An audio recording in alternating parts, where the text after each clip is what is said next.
All right. Good morning, everyone. Welcome to this session as part of this in-depth support for the Community Ownership Fund.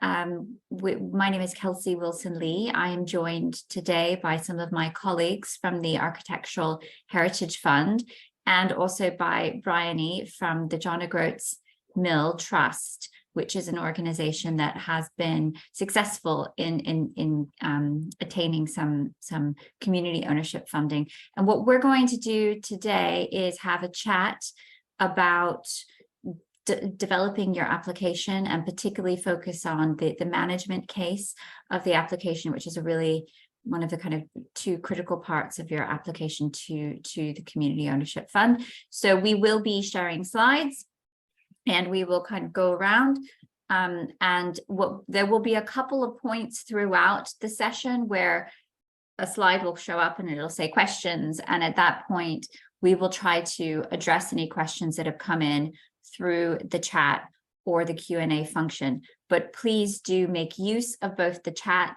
and the community and the Q&A function throughout. If you think of a question during this that you want to ask, feel free to jot it down there and we'll get to it when we can. Okay, so I'm now going to share my screen. Can I ask my colleagues please to drop their cameras? I think in that way, hopefully everybody can see the screen as clearly as possible.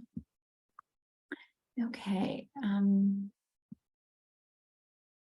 can get to the beginning. Okay, so welcome again, everyone, to the Community Ownership Fund's support program webinar. We are focusing on writing a strong application for a heritage asset and also learning from successful applicants.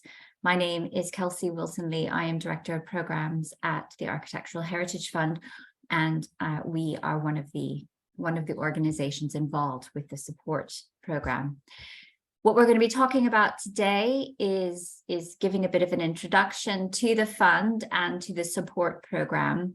We're going to be looking at how you apply for the Community Ownership Fund and also the criteria for assessment. We're going to give an overview of the strategic case and also the management case. And we're going to talk about how you put together a successful application in practice, and particularly Bryony is going to focus on that, having actually put together a successful application. Throughout, there will be opportunities to ask questions, but I did want to say a lot of what we're going to tell you is in the program guide. So if we've said something that sounded kind of detailed and you're not sure, both this webinar will be available online to review and rewatch again, but also most of the information we're giving you is also available in the program guide. So the Community Ownership Fund Support Program is a group of 10 organizations, of which the Architectural Heritage Fund is one, that is working in partnership with the Department for Levelling Up to help provide some additional support to organizations that are applying through this fund. And as you can see, there are organizations across the UK. There are organizations that are specialists in community shares, like Cooperatives UK, or in supporting projects in rural communities, like the Plunkett Foundation. There are land specialists, shared assets, sporting specialists, sporting assets, and we're obviously heritage specialists. Depending on where you are applying from, you may also wish to make use of some of the webinars that are also available on the My Community website, being put on by the different development trust associations in Northern Ireland, Wales, and Scotland, where you can also, they'll talk more specifically about particular funding opportunities for match funding that might be in each of those countries. So definitely worth having a look at that. So what the support program really consists of is some additional information and resources available on the My Community website. So that's this webinar, the other webinars. There's also additional information. There's a Word version the application. And that's one of the ways we would strongly encourage everyone to develop their application using that, because otherwise when you put things onto the portal, you might not be able to access them at a later date. There is an advisory service. If you have specific questions while you're developing your application, you can call in and speak with an actual person who will seek to answer your question. And in some cases, that we are able to provide in-depth support packages. And if you're interested in potentially making use of one of those, then that's the kind of thing you could ask about in an advisory service. We're not, unfortunately, able to provide in-depth support packages for everyone. So that's only available to some, unfortunately. So what is the Community Ownership Fund? I think you probably have a sense of what the Community Ownership Fund is because you're here. But broadly, what we're looking at is a £150 million fund that is focused on preserving community assets that are at risk of loss. So the risk of loss generally pertains to things like a loss of ownership. If a community asset is currently in use, maybe it's been, had some kind of preferential arrangement and the underlying owner is selling it and you might lose it, or perhaps the building, maybe you own it and your ownership is secure, but and this is particularly relevant to heritage, the building itself is not secure from dereliction, has various different problems with water ingress or something like that means you can't use it. That's a risk of loss. And also, in addition, there are buildings that maybe the building is fine, the asset is fine, but the business model that you're currently running means that what you're delivering for the community is at risk of loss. And again, energy inefficiency. So your heating bill means that you can't pay a heating bill, which means you can't deliver the service you're trying to deliver. So risk of loss is really important. You really need to make sure that that's crystal clear in your application, or it won't be considered eligible. So we're currently in round 3 of the funding, and there have been a number of changes during the Community Ownership Fund since it first launched in round 1. At the moment, what you can do is you are able to apply for up to £2 million of capital funding to help purchase or renovate or conserve an asset. However, and it's significant, however, the £2 million really is designed, up to £2 million really is designed for projects that are deemed exceptional in terms of their ability to kind of bring, to deliver a service to the community. And it often is looking at things like sites that can be of regional importance as well as just local importance. The majority of applications, and certainly the majority of awards that have been made to date, are in the up to £250,000 range. So that's where it's expected most projects will be coming in. So that's something to bear in mind. You do need to have match funding, and really the Department for Levelling Up is looking at about 20% or more for matched funding. That can include loans as well as other grants or community shares, lots of different opportunities for match funding. But it is important that you are able to secure that within 12 months of receiving your award. Otherwise, you will struggle to draw an award down if you are successful.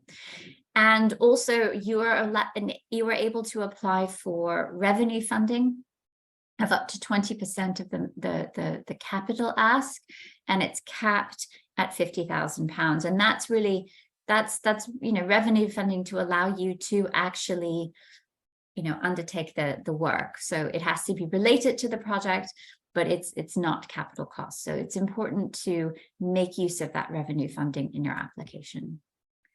And I think I am at this point, this is an image of some of the pictures that are heritage projects that the Architectural Heritage Fund has supported that have been successful with community ownership funds so far. And I think at this point, I'm going to hand to Gordon Barr, our development manager for Scotland. Gordon?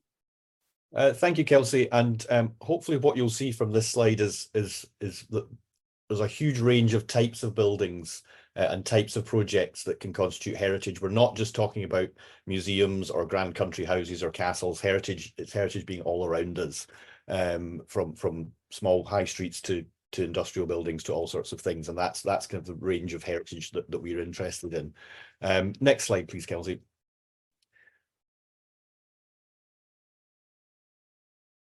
Thank you. And that kind of brings us back to, we're talking in this seminar particularly about heritage projects for applying to the Community Ownership Fund. And what do we mean when we talk about heritage in this context? We're not saying that your building has to be listed, a listed building, or even in a conservation area, but it has to be historic, it has to be of interest, it has to be important to the community that surrounds it.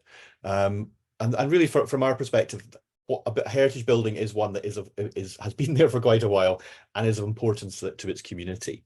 So you need to be able to explain as part of your application as to why this building is important to that community. What does it mean to that community? Why is it that you want to do something with this specific building? You're not going to get community ownership funds or indeed many other types of funding purely to save the old building, save the church, save the old school, or whatever. It's about using these historic buildings to do something meaningful for your community. So as I always like to say to groups, ask not what you can do for the building, but ask what the building could be doing for your community.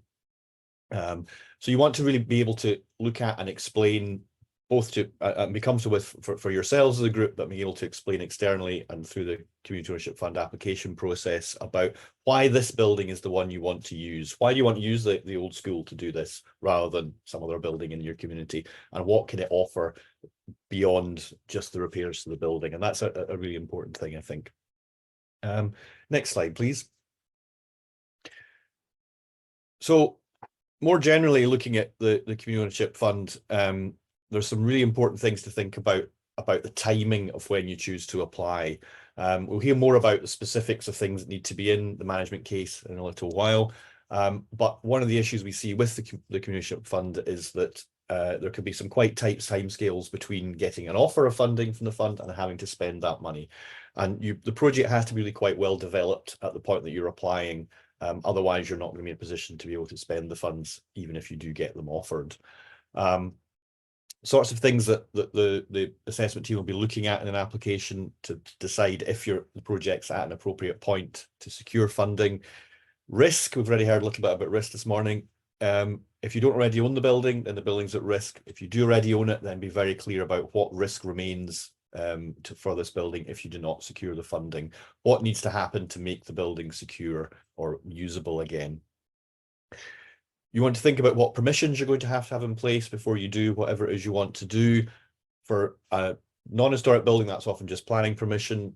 Bearing in mind you're likely looking at a building that is quite potentially listed or in a conservation area or has other restrictions on it. You think about things like listed building consent, that may add additional timescale to the things, and you're going to want to have all of those consents, those formal consents in place before applying. Similarly, having a clear understanding of what the costs are going to be involved, and it's not just the cost to acquire the building, to gain ownership if you don't already have it, it's about the cost to then make that building usable for the community afterwards. Again, you're not going to get the funding just to buy the building and then not do anything with it. You need to be able to show that you've got a fully costed plan as to how you're going to use and adapt that building going forward. Which brings us on to how you make that case, and it's all about crucial thing that underpins all of this is really a very strong business plan or financial modeling, something that really shows that you've done your homework, you've really researched, you've understood how this whole project is going to work. And again, it's not just about how it's going to work to make a case to get this bit of funding, it's about how it's going to work overall. If you get your project up and running, how is it going to pay for itself in the long term? We're really looking at being able to be confident about, if you get the funding in place to restore and start to use this building, that it will be self-sustaining into the future. It's not something that's going to have to keep getting funding or keep applying funding again and again just to keep going. The whole project has to be financially sustainable. Looking at how you're forecasting where the risk is in your projects, that can involve risk relating to conservation challenges. We might hear a little bit about risks along those lines from Bryony later on. Just being aware that historic buildings often what you assume they're going to be like before you start working on them they can sometimes hide some surprises when you start to pull them apart and make changes and alterations and repairs. So allowing time and funds for that, a good contingency being built in, and really just showing that you understand the building and you understand what you're going to be doing with it. And really underpinning that is having the right team in place to be able to deliver the project. And that's not just the team in your own organization, and the capacity of your organization to deliver what can sometimes be quite a large scale capital project, but also the kind of the professional team you'll be working with in terms of the architects, the design team, etc. If it's a listed building, looking at whether your design team has got appropriate conservation experience, appropriate experience working with buildings of this nature, helping to show that, again, that everyone involved understands the type of buildings you're working with, the type of project it is, and therefore where the potential risks and concerns might be.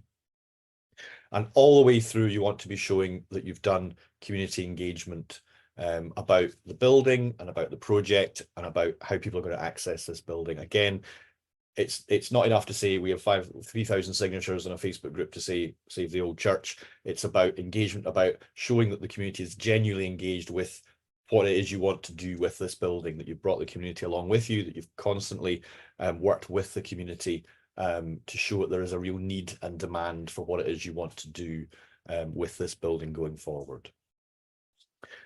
Next slide, please, Kelsey. In terms of how to apply, the specific details, as Kelsey mentioned, are obviously on the websites, but you can send in an expression of interest at any time. That's just basic sort of eligibility check. You'll get a response from that EOI to say either we think the department thinks this is eligible and here's a link to the main application form, or they'll give you some feedback to say it's not eligible. If you've already submitted an EOI, you don't need to submit another one if you're going back in. But unless something has changed substantially from the first time you've submitted one, i.e. you're now looking at perhaps a different building or a different site than you were before. It's 4 funding rounds a year. The program's scheduled at the moment to run until March 2025.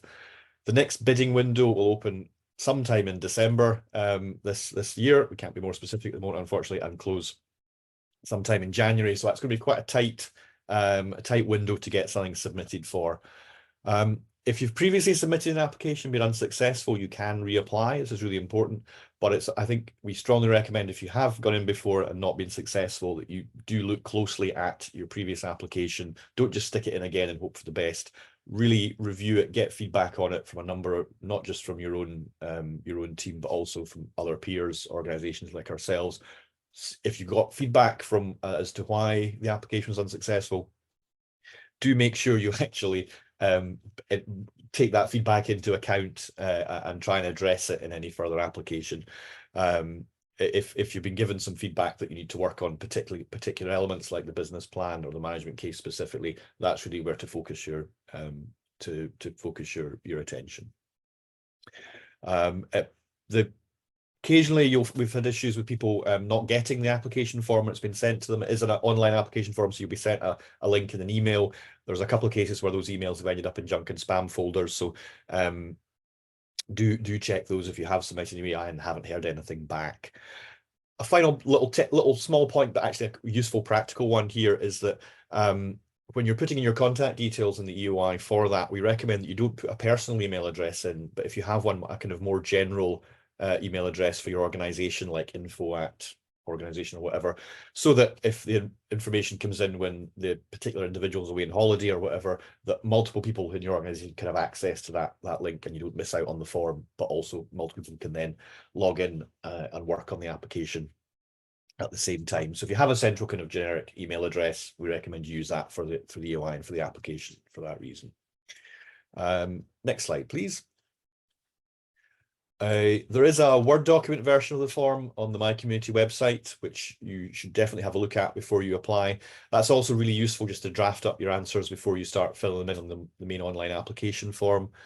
The other thing that's really helpful for is being able to circulate your draft application to your colleagues. And we really do recommend that you get somebody who knows your project but that isn't as close to it as you are to look over what it is you're saying, because quite often there are things that you who know your project and know your community and know your building and know how fantastic this is, if only you can get funding.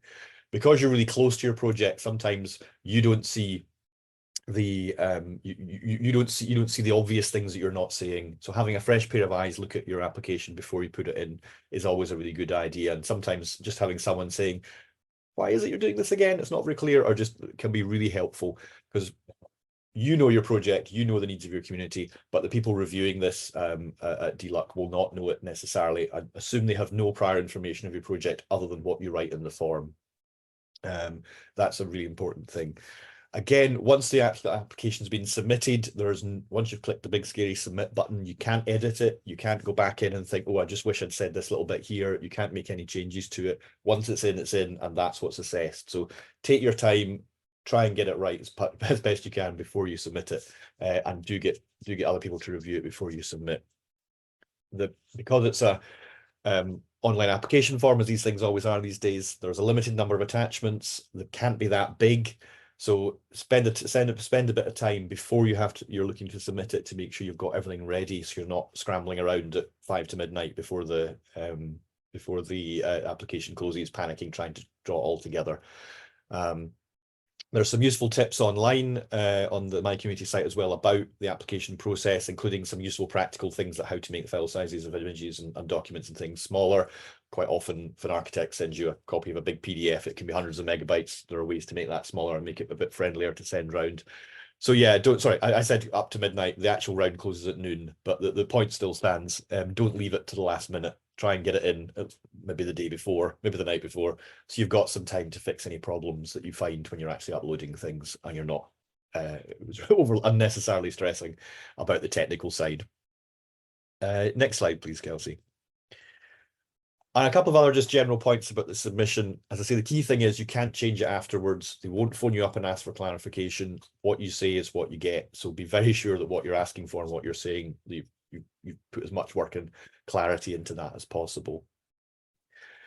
You can't ask for funding for any funds you've already spent. Any costs, and so any costs incurred before the deadline, or any funding you've got can't count as match funding. So if you spent money already when it goes in, you can't count that as match funding against what you're asking for.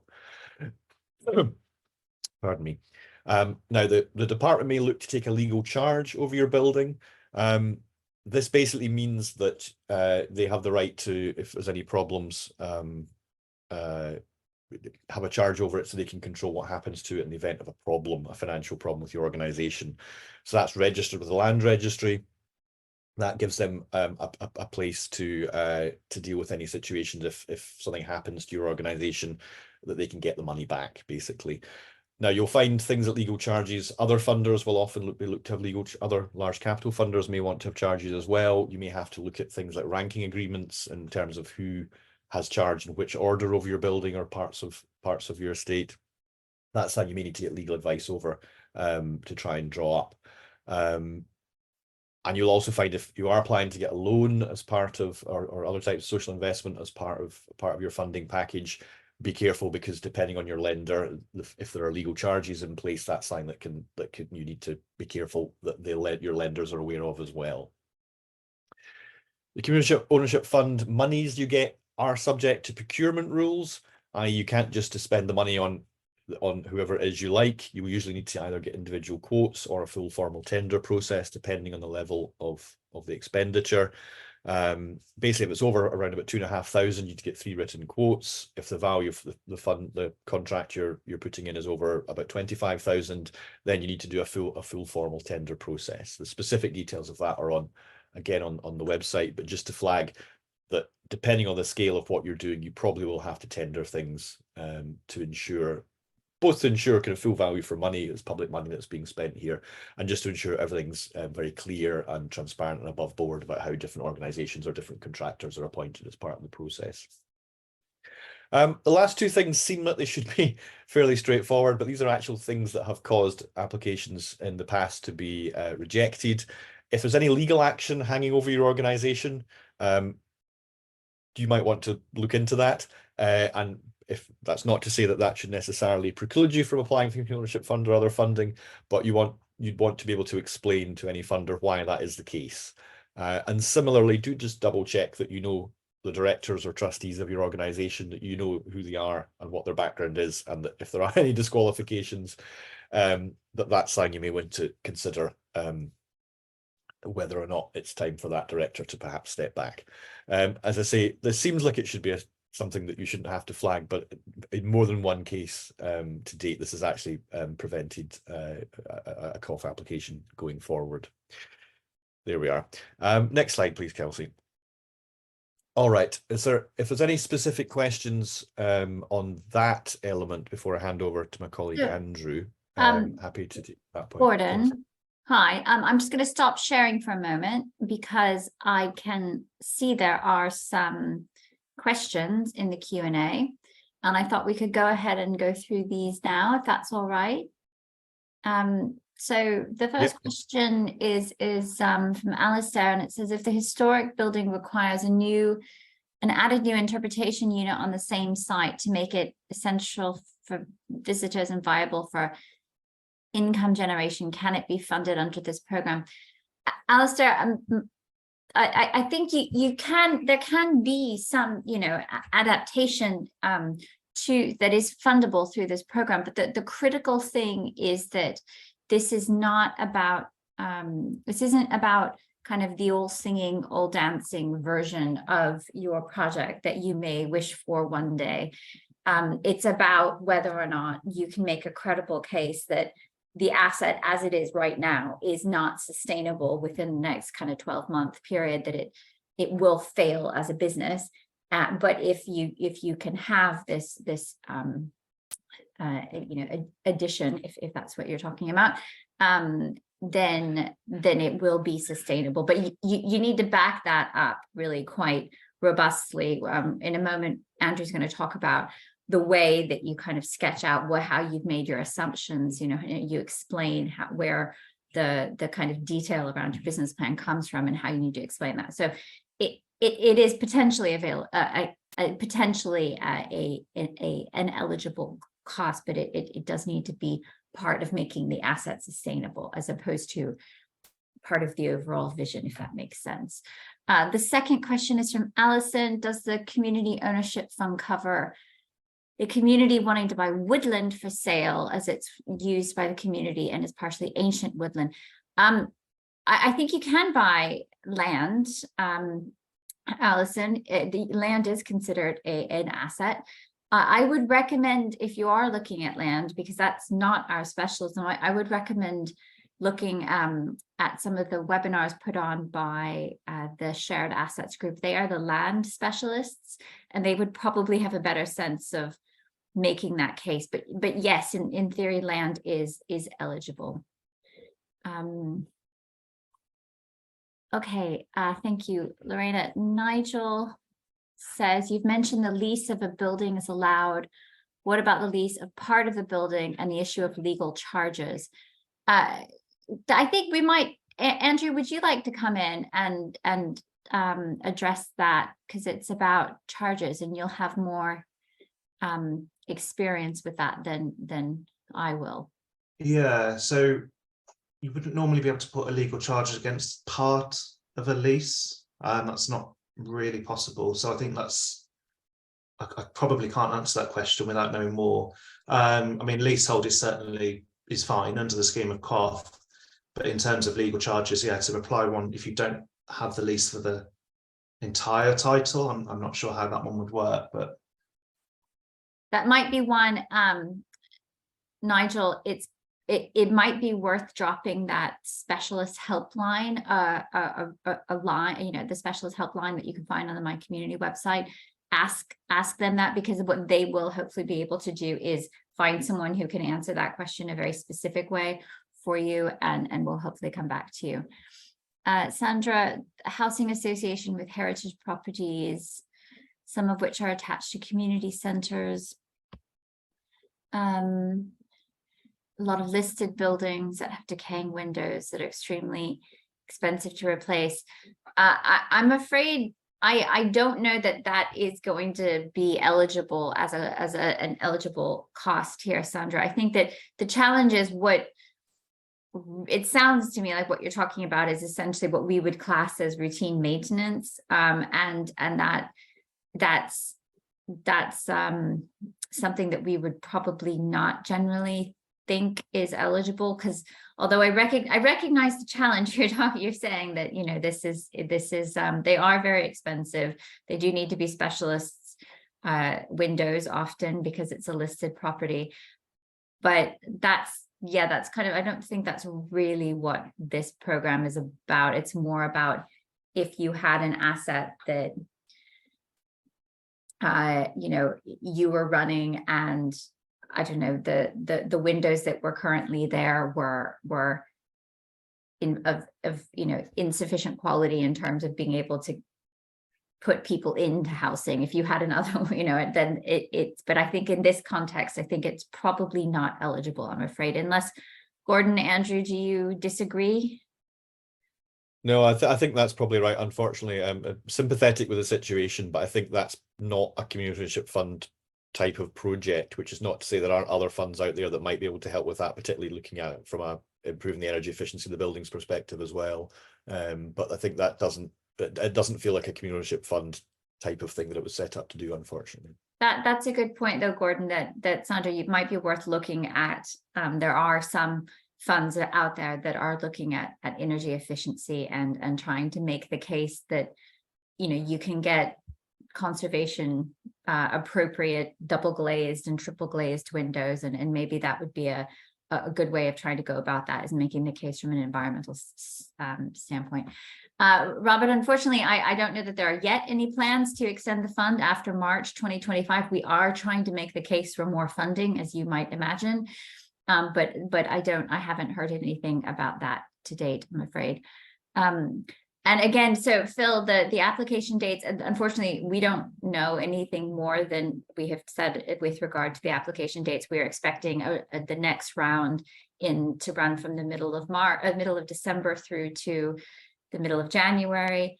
We then expect there to be 4 next year. So imagine kind of March, June, September, December. That's how it's kind of gone generally.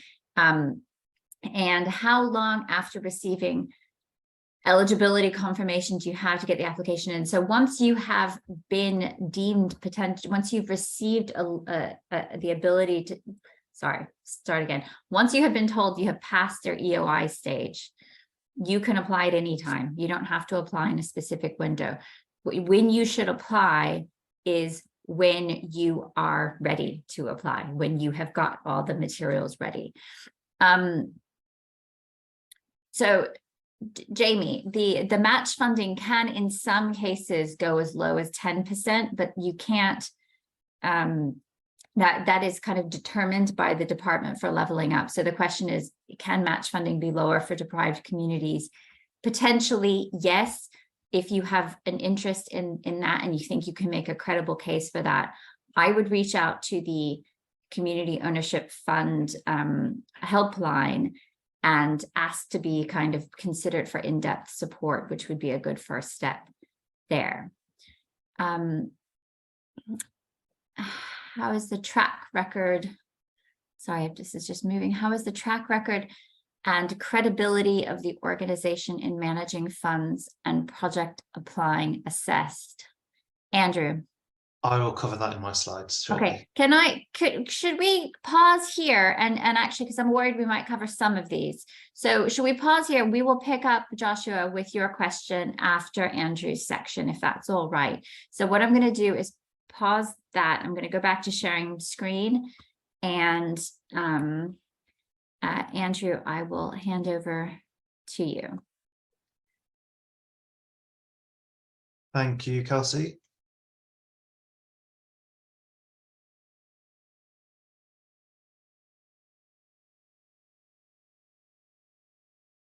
Okay, so yeah, here are a few further projects that the AHF has supported that have been successful with community ownership funding. Again, to show Gordon's point, there's quite a variety of buildings there, from the small to the Lee Spinner's Mill there on the bottom row, which is an absolutely enormous building. There we go.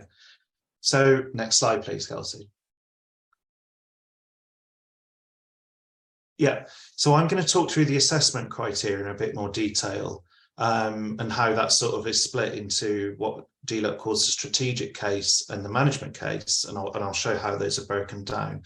But what I will say first of all is that DLUHC publishes the assessment criteria and the scoring matrix that they use on the DLUHC website or gov.uk website. And that sets out in quite a lot of detail exactly what information COF is looking at under each response. And it sets out what a satisfactory, good or strong answer looks like. So alongside the prospectus, that's an enormously valuable thing for you to look at. I would say what to look at when you're considering applying to the Community Ownership Fund to see if you're kind of ready to apply or your project is a good fit. Whilst you're preparing your application form, it's good to refer back to that. And actually, I would say when you are sort of going back to what Gordon was saying about checking through your application at the end, again, it's a really good idea to sort of go back through your answers and say, have I really answered the question? And if you don't think you have, I mean, it's not to say don't submit, but consider whether it's the right time or there is some more work needed. So that's a really, really important document, I would say. And you can find its assessment criteria and scoring guidance, it's called. Next slide, please. So this is the assessment criteria and how they're weighted. So what that means is for each of these, of the strategic case and the management case, underneath those sit 4 sub-criteria. And each of those sub-criteria will have a score as DLUHC assessors complete their assessment. And some of those scores are then sort of weighted more, or in one case slightly less, to then make up the overall score. This table shows how that's broken down. It's in the document I've just referred to, so you don't need to sort of try and scribble it all down. But I think what I would probably draw your attention to is that some parts of the assessment are weighted more highly, and you may infer from that that means those things are more important to get right, particularly in the management case, where you need to score a certain amount for the first 3 sub-criteria of the management case, which is funding breakdown, financial risks and forecast, and skills and resources. So again, you can sort of read from this slide, there are really critical things that if you don't get them right, even if the rest of your application is pretty strong, you might not be shortlisted. Next slide, please. So I'm just going to talk about the strategic case. The strategic case is what helps the Community Ownership Fund determine whether without their investment, would the asset be lost to the community. So it checks the sort of strength of local support and partnerships, examines how the Community Ownership Fund, examines how the community ownership of the asset will provide benefits to the local community. And it also sort of considers environmental sustainability of the project as well. So when we talk about current/community use, which is one of the sub-criteria, that means sort of who, I will read these out just for in case anyone's unable to sort of read the slides, but who in the community uses the current asset, the asset currently or has used it in the past. And what we're looking for here is kind of specific and tangible references to community use, so clear examples. Why is the asset at risk of loss, and how would this loss affect the community? Again, sort of shown about a real clear and strong connection between the risk of loss and the impact this would have. So it's not sort of enough to just say, oh, it would be terrible if it's lost. It's kind of why is that? And obviously, why will the asset be lost? The typo there, sorry. Why will the asset be lost without community intervention? So what's clearly articulating what is the risk? And why is the asset better in community hands? Again, there's a need to make a sort of real clear case for the added value of community ownership, rather than the benefit of it just being saved, from an alternative use, private development, whatever.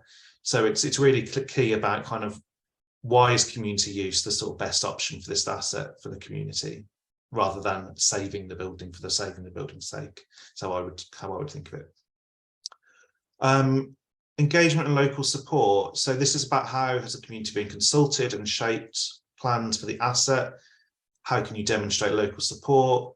How do plans for the asset fit with wider plans within the area? and sort of details of local support, including any partners.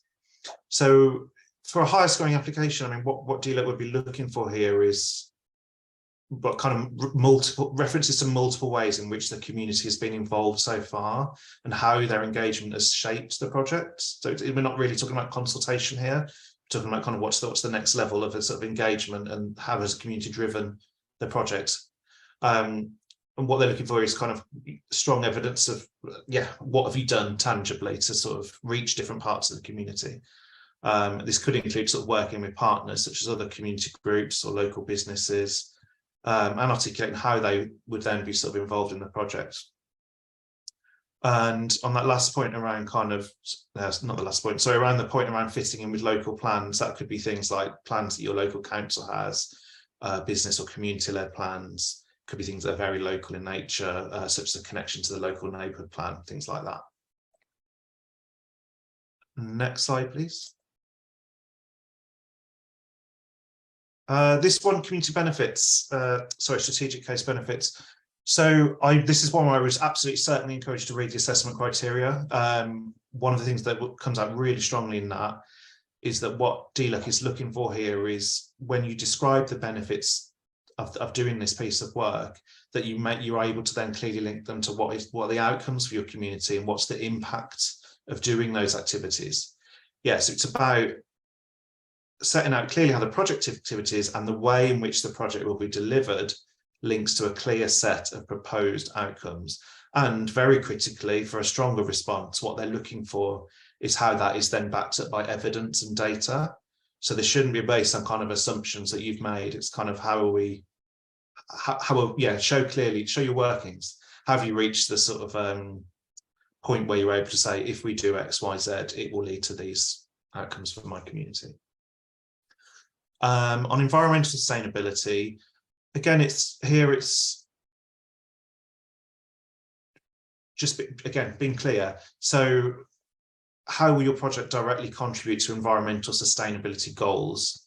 This could include sort of clear examples of your track record of doing that, or it could include tangible examples of sort of improvements that you'll make, which will then lead to sort of increased environmental sustainability. It could be a commitment to have a really kind of clear environmental sustainability plan, or showing that you've got that being developed.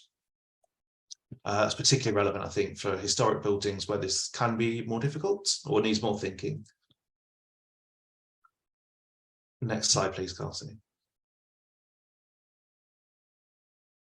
Yeah, so there's just a brief word about the word community. And the sort of the difference between a community of interest or a community of identity versus a sort of geographic or spatial community. And what we want to just get across here is that you can apply as a community of interest or community of identity, but that you will be assessed on how your project is engaging or making the asset accessible to the broader local, geographic or spatial community. So the point to take away there is that COF does expect these assets to have some form of broad local community use or access. Thank you, Kelsey. Next one. Right, so I'm going to talk about the management case now. It's quite a bit to say here, so bear with me. So the management case is how DLEP will make its assessment of whether your proposal has a really sound sort of financial footing that makes project delivery realistic and ensures sustainable future as a community asset. So they want to know they're investing in things that are going to last and be delivered well. It's going to be used to consider how the organisation delivering the project and running the asset has the right capacity and resources to do so sustainably. We'll talk about experience as well. There was a question like that earlier in a bit. And there's points in the management case around sort of how the community remains involved, how you're accountable to the community, things like that. Most of what I'll talk through in the management case would be stuff that would come from your business plan. And before we kind of get into the detail, I would just try and perhaps encourage people to think of their business plan not just as something they prepare for a bid, but to see it as something actually that's like a really kind of critical document for you that then helps you to prepare bids. So if you are applying to COF, I would expect before you submit your application to have done a lot of this work. to be kind of quite clear in when you hopefully take on the asset, that you really know, how are you going to manage it, essentially.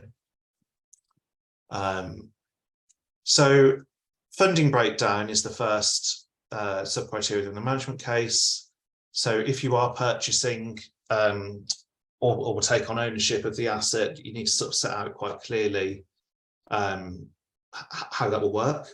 You need to set out the breakdown of the refurbishment works and the price for each element, the total cost of the project, the requirements of COF, the breakdown of match funding, and details of the professional advice taken, e.g. the condition survey evaluation.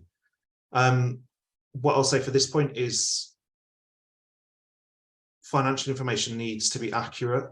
It needs to include everything that the COF guidance asks for, and it's set out in quite some detail. And it needs to be supported by a real sort of clear narrative and rationale. So if you're talking about sort of costs of doing the project, so say, we need to spend X amount on this element of it, explain why and how that sort of fits in with everything else you're trying to do. So I think there was a question about heritage interpretation and how does that fit back to the strategic case around the risks of losing the building, and then you need to bring that back through as you're talking about the funding and why that funding is needed. A point on match funding as well. So you really need to state quite clearly where it's going to come from, and if you haven't secured it yet, what are the timescales for securing it? So you need to show us sort of and have thought through a kind of sensible and convincing sort of fundraising strategy if you don't already have the match funding.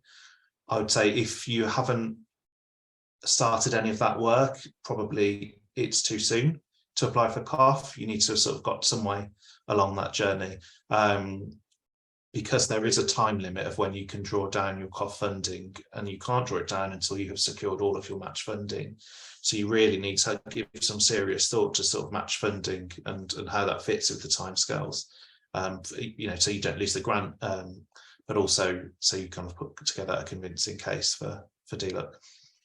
And just a point on valuations as well and condition surveys. If you're buying an asset, you do have to have had a valuation before you submit your COF application, an independent valuation as well. And we would strongly encourage, obviously, that if the condition surveys and things like that were needed. Financial risks and forecasts. So this is a really critical part of the business plan, because this shows kind of what is the viability and the long-term sustainability of what you're doing. So when we say finance model there, we're talking about the nuts and bolts of it. How will your building or your organisation bring an income in that will sustain, the expenditure that you're expecting? So both that income and that expenditure really need to be scrutinised. My experience in my role is that income and expenditure are normally very conservative in budgets. People think it will cost a lot less to run buildings than it usually does cost, and they think they'll bring in more money than they may. So what we would be looking for, what DLUC would be looking for, at this point, is where you have set out sort of what your projected income and expenditure is, what is the kind of thinking and the rationale behind that? Have you carried out kind of a feasibility study on any sort of new enterprising activity or new money-making ideas? What's the rationale? Again, show your workings, I guess. And make it clear. Sometimes it can be unclear so if you think an assessor isn't necessarily going to know your project as well as you would know it, so you need to make sure it's very sort of easy to understand, that it's comprehensive, that it's broken down sufficiently, and forgive me for saying this, that it adds up, that it's not missing things, all that sort of thing. And if you're requesting revenue funding, which I understand that you're encouraged to do so if you do need it, then you need to explain what you'll use that for, and that should also sort of link into where your sort of financial and cash flow sort of projections are, and how revenue funding sort of fits into that. And a point on risk, I would just say don't kind of downplay or ignore risks. What DLUC is looking for is a realistic risk register, and they're looking for evidence that you understand what the risks are and that you know how you'll mitigate those. And that's very different from kind of saying it's a risk-free project, because I think there aren't any real risk-free projects. So it's about showing that, yeah, we've really understood what the risks are. We've thought about, you know, what happens if the building will, I don't know, have maintenance issues that we haven't anticipated, or if income won't come in, or there might be a problem with the purchase. You know, we're setting out all of those sort of things. Next slide, please. Yeah, so there was a question about experience earlier, and the answer is that not every organisation will have the previous experience of doing this. Some organisations have been set up specifically to take on an asset. That's fine. But what you do need to show is if that is the case, you need to evidence how you will bring that experience into the project. So that could be about individuals that you have on your board or on staff. It could be about saying how you will bring it in through sort of consultancy. It could be explaining previous similar projects you've done. So it's about making a convincing case that, yes, okay, we haven't done this kind of work before, but actually, I don't know, we've got a really, really strong board of trustees who have, we've got a chief exec or whatever who has, or we're working with X, Y, and Z consultants, or we're working with this partner. So it's about sort of giving the assurance that the experience is there, even if the organisation as itself is not necessarily experienced at doing work like this. So you need to set out sort of within your responses, what's the governance model? So what's the role, you know, who are your trustees? What is their role exactly? What are they responsible for? How does membership work? So how are trustees chosen? Things like that. What else was that? Yeah, and as I said, sorry about repeating myself here, but board members, yeah, what are their roles and their main responsibilities and the experience they bring? There's some really critical things in there. You may need to bring in new roles or new experience to manage the asset after you complete any sort of acquisition or development work. That's fine if they're not in place now, but just sort of recognise that and explain how you'll fill those gaps.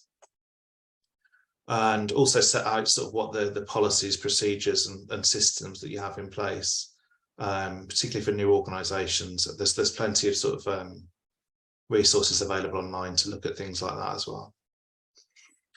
And finally, a point on representation, inclusiveness and integration. This is about showing that how your project will be accessible to sort of everyone in the community. Strong sort of overlap here with the strategic case around the makeup of the community, you know, different sections of the community, different needs, aspirations, and how you would support those. And you need to sort of show how the community will continue to be involved. So it's a sort of continuation on from the engagement you may have done or consultation you may have done to date. You know, that doesn't sort of drop off once the funding's secured. How will you carry that on? You know, how will you be accountable to the local community, and again give sort of tangible examples of how you'll do that. Don't just sort of say you'll do it.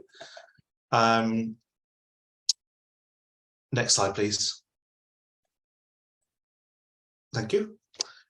Just, there are some additional considerations that if you'll be taking on a historic building, if your project involves a historic building or heritage building, I would recommend that when you are considering this, that you have a look at the Historic England and the National Lottery Heritage Fund, both of which publish extensive guidance and fairly accessible, I would say, guidance that breaks down the sort of things you should consider.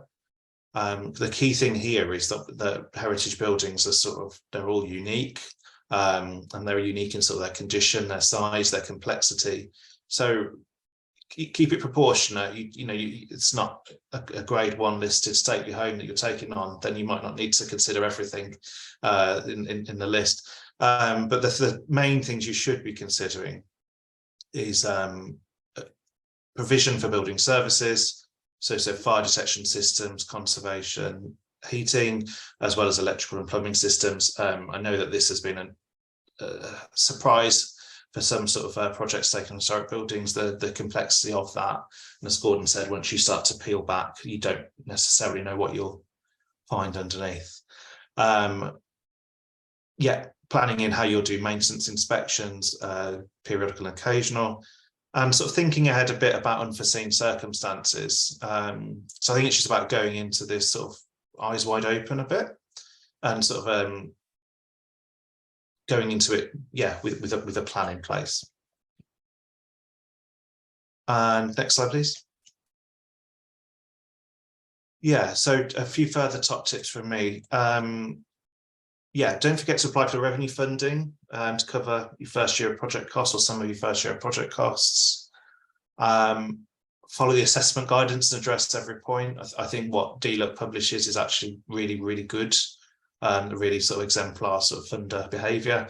So take advantage of that and look over what all that sort of support they share, as well as the My Community sort of support.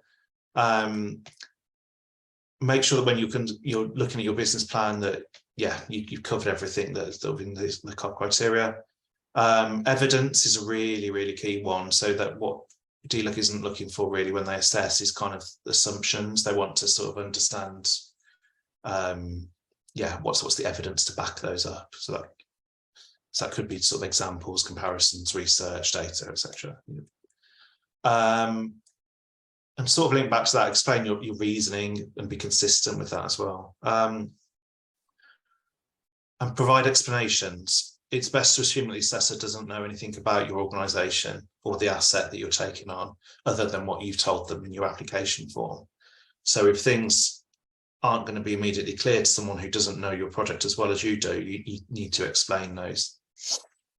And yeah, does your application make sense to a fresh pair of eyes? It's the same point really. And as mentioned earlier, DLUC can only briefly go back to applicants. So they will look at what's in the application form, business plan and attachments, and that's what they'll base their assessment on. And finally, just a sort of plug for the My Community website. There are other webinars on there. This is one I had a look at yesterday that goes into much more detail than I just have on the management case. That's certainly worth a look. And as Kelsey said, there are different webinars for each, different nation, different types of assets, things like that.